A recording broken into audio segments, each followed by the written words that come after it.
Olá a todos! Hoje vou falar um pouco sobre o projeto de pesquisa Análise da invasão celular por Escherichia coli enteroinvasora de origem alimentar após a mutagenização por transposon para candidato à vacina. Me chamo Eduarda Bonatuomos e fui orientada pelo professor Dr. Gerson Nakazato.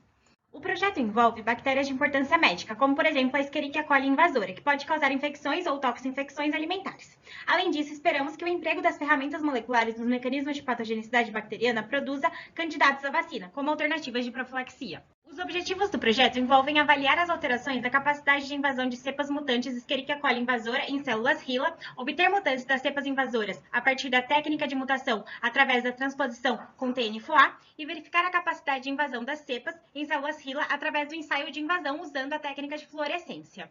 Falando um pouco sobre a bactéria Escherichia coli, ela é um bacilo gram-negativo e pertence à família Enterobacteriaceae.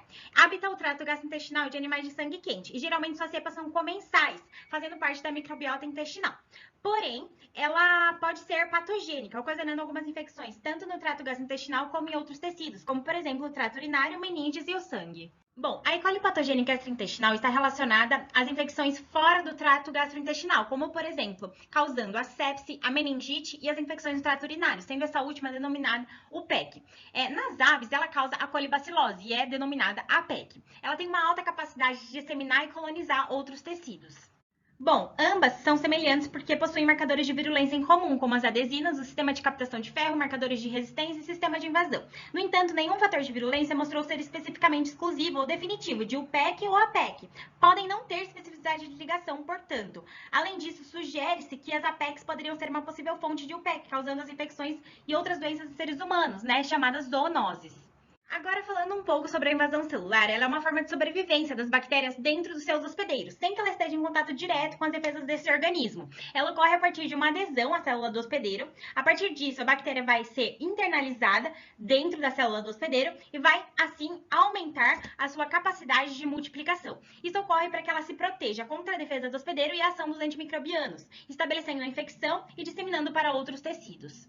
Bom, já o processo de conjugação é um dos mecanismos bacterianos usados para transporte do material genético de uma célula doadora para uma célula receptora, através dos plasmídios, que são moléculas circulares duplas de DNA que são capazes de reproduzir independentemente do DNA cromossômico.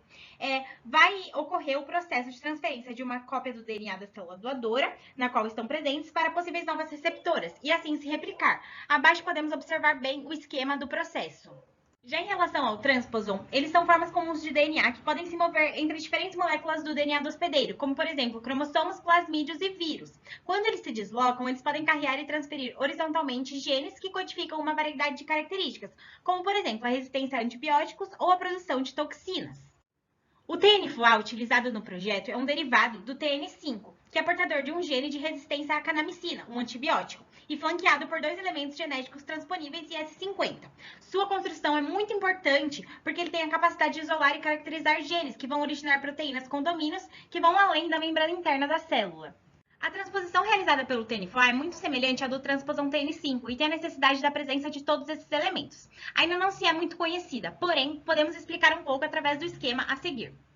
Primeiramente, há uma ligação específica para a sequência da proteína transposase às sequências finais específicas de 19 pares de base de TN5. E com isso, um complexo sináptico vai ser formado com extremidades do transposon reunidas pela oligomerização da transposase. Em seguida, ocorre a clivagem do DNA adjacente ao transposon, que é mediada pela proteína transposase. Quando esta então se liga à sequência de DNA-alvo, e ambas as fitas do DNA-alvo são clivadas, e a fita torna-se covalentemente ligada ao 5'-fosfato. Por fim, ocorre o processo de reparo que resolve a transposição. As células HeLa utilizadas na pesquisa são provenientes de células cancerosas extraídas de Ehrlichia lax e possuem uma grande capacidade de multiplicação. A técnica de invasão por fluorescência, proposta em 2018 por Marcele Gonçalves, atuou a partir de uma enzima constitutiva de E. coli chamada beta-D-glucuronidase, normalmente utilizada para a identificação da bactéria, visto que tem prevalência de 97%, diferentemente de outros organismos da mesma família, Enterobacteriaceae. E essa técnica atua através dos processos de distribuição, incubação, espectrofotometria, testes de Tukey e Duncan e curva de fluorescência. Conclui-se, portanto, que o TNFA vem se tornando cada vez mais importante para a biologia molecular, no que diz respeito ao processo de mutagenização através desses transposons, e para novas possibilidades de isolamento de genes cromossômicos, além de se esperar observar uma diminuição na intensidade do padrão de invasão das cepas mutantes de Escherichia coli invasora em comparação às linhagens selvagens, e assim contribuir para compreender os genes responsáveis para a invasão, importantes para o agravamento do quadro clínico. Por fim, a estratégia apresentada é significativamente importante para o desenvolvimento de potenciais candidatos a vacinas contra bactérias invasoras, como, por exemplo, a Escherichia coli, a Salmonella, a Shigella e o Campylobacter. Espero que tenha ficado claro o assunto do meu projeto. Gostaria de agradecer à Agência de Fomento do CNPq e à Universidade Estadual de Londrina pela oportunidade. Obrigada!